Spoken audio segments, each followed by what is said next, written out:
This story was sent to me in Discord. Let me see. Let me make sure and go and check because I want to make sure I give credit where credit is due. Black Indie Dev, shout out to you for sending me the story. I ended up sharing it on my Twitter page. So those of you who follow me on Twitter, y'all already probably read this article by the time I get ready to upload this video. But in not so surprising news, and we're talking about Mr. Touchy Feely Creepy Jim Crow Joe number 46 today, in which he did, I wouldn't even say the unthinkable, is actually rather predictable. So the Biden administration, according to the article that I'm about to read from, coming from the Daily Mail, it says is considering awarding $450,000 per person to families separated at the border under the Trump's zero tolerance policy. Do you know how many people are down there? $450,000 per person. That's man, woman, and child as far as I'm concerned, if they're talking about per person. Yet, when black people are making the claim for reparations, there's always some kind of a study that has to be conducted in order for there even to be some kind of a document to be signed off for them cuts to be cut and received by those who need to receive them. Yet they're trying to cut, not trying, but most likely are going to cut funds for people who weren't even born here. Let's get into it. The Biden administration is considering paying out a whopping $450,000 per person to families separated at the southern border as it tries to settle lawsuits with migrants who say the policy caused them lasting psychological damage. Migrants, not people born here, but migrants, people who fled from wherever it is that they came from and are in here, this nation, illegally. Mind you, these people are not here legally. They are here illegally.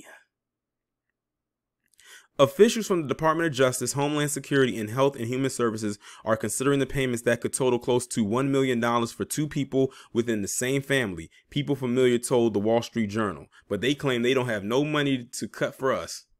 They claim they are so broke. They make all these claims, yet they manage to find the money for people that aren't even from here. Didn't even have a hand in building this establishment up.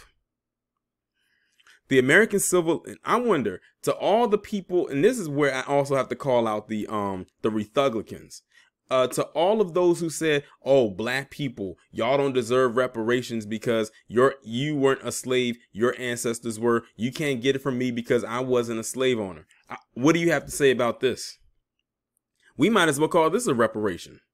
And they didn't have to do nothing but just come over here. So I'm curious what y'all got to say about that, since y'all had all the smoke to say towards us. See, this is a double-edged sword. It's on one end, you have the Biden administration is getting ready to cut checks for them. Then on the other end, on the Republican side, you have them who had all this smoke for black people who was demanding reparations. But I'm curious what they got to say about this, if they're going to say anything at all. The American Civil Liberties Union, which represents the separated families, has identified about 5,500 children separated from parents at the border during the course of the Trump-era policy. Former President Trump administration enacted the policy in April 2018 and withdrew it 2 months later after much controversy in June. The total potential payout could cost $1 billion or more. They are willing to spend billions of dollars to migrants just because they were separated from their families. Let that sink in. They didn't have to really go through anything, not even to the depths that our people have gone through and are still going through. And they literally leapfrog, just like with the Asians. They get a whole bill after a year of just having been called names by the previous president, and they get a whole hate crime bill on the books. Meanwhile, black people have been going through hell and back, hell and back, hell and back many times over, and they can't even get one bill signed. Let that sink in. And people wonder why a lot of black people don't want to go into the military. Let me continue.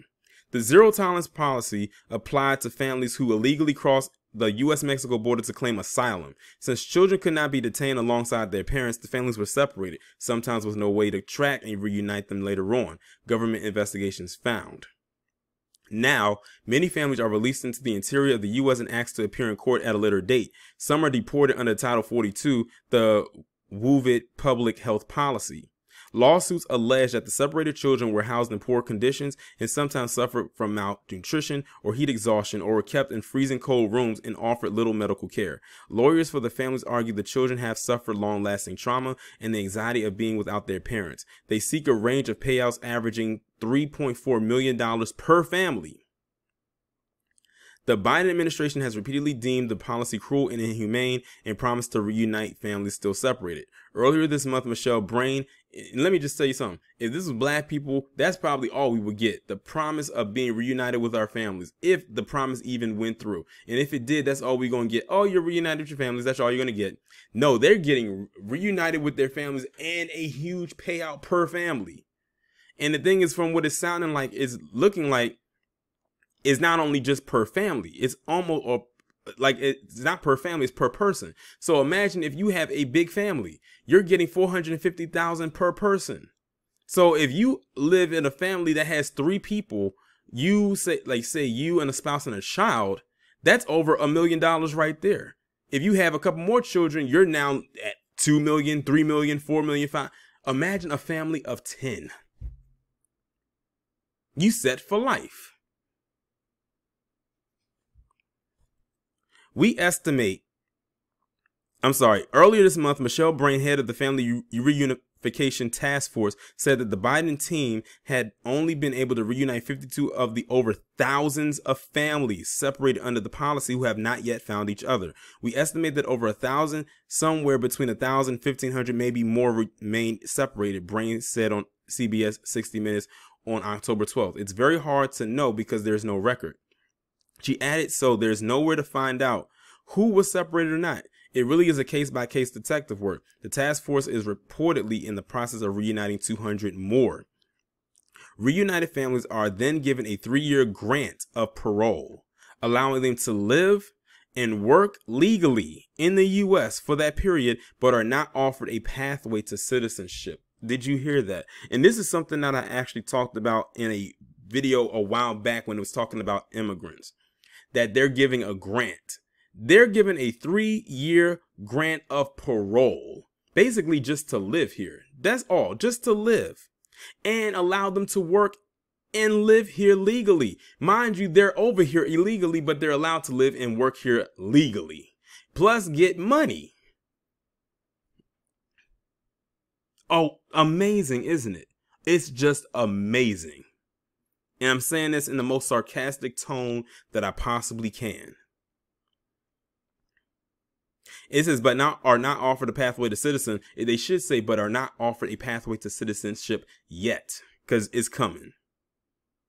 Lawyers for both the families and the government have said that they are working on settlements and hope to be finished by the end of November. Mind you, they're announcing this now, at the end of October, and they're trying to have something done by the end of November, literally within a month.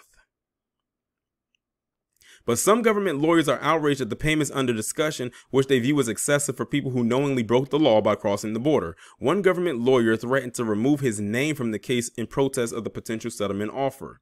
One government attorney said that the payouts could amount to more than the government paid to the families of 9/11 victims. Another disputed that comparison, as the U.S. government had not been directly responsible for the 9/11 attack. Payouts averaged $2 million tax-free per family, according to the paper. A record 1.7 million families were encountered trying to enter the U.S. illegally in the 2021 fiscal year, ending September 30th, up from a record 1.6 million in 2000. Over 479,000 families were encountered, along with unusually high numbers of unaccompanied children, 147,000. Meanwhile, Republicans were quick to condemn the report. I just about fell out my chair when I read this. For the sake of our country, I hope this reporting is in error. This would be an outrage, Senator Lindsey Graham said. Unacceptable report, says Biden administration, considering payments of $450,000 per person to people who cross the border illegally. Those are taxpayer dollars. We should not be paying anything to people who break our law, Senator Chuck Grassley of Iowa said. Now, he did make a good point. where is that money coming from? Because it ain't coming directly from the Biden administration. That's coming from us. So technically, we're the ones footing the bill. That $450,000 per person, that's going to come from us. So if you see a hike in your taxes, that's where it went. Or at least some of it anyway. Joe Biden wants to raise your taxes but give $450,000 to illegal immigrants. Biden is putting America last, said Representative Ken Buck of Colorado.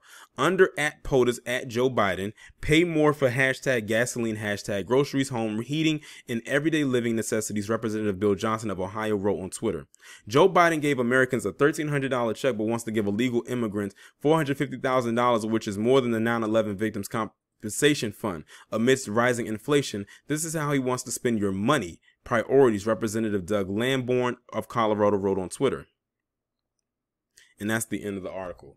Like I said, I do still have my issues with the Republicans, or at least the ones that heavily right-leaning ones that were saying stuff about, oh, we shouldn't have to pay black people reparations because we didn't own slaves and you weren't slaves. So, how will we know? Because they were the ones really leading the charge on that. Not saying those Democrats weren't either, but those ones on the right were very, very loud and vocal about that. So I will never let them off the hook about that. But as for this one right here, this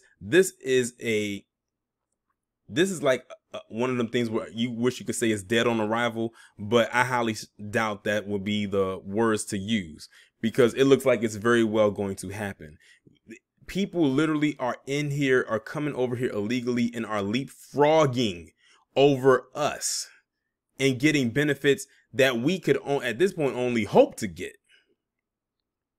I hope the people that voted this guy in are happy. We tried to warn y'all. We were loud. We were vocal. We were stern and said, do not vote this man in. But all y'all can say is, well, he can't be worse than Trump. Trump, we got to get him up out of here. And look at his replacement. And I think some supporters of 46 are starting to realize that. But the thing is, it's too late. The damage is done. We have this man, unless his health gives out, for another 3 years to 2024. I bet y'all ain't gonna reelect him, which is scary because it's like, who's gonna come behind him? Like, is this person gonna be worse? Because I think we're entering to a point where none of this can be undone. It's pretty much done. It's pretty much over. Y'all let me know what y'all think down in the comments.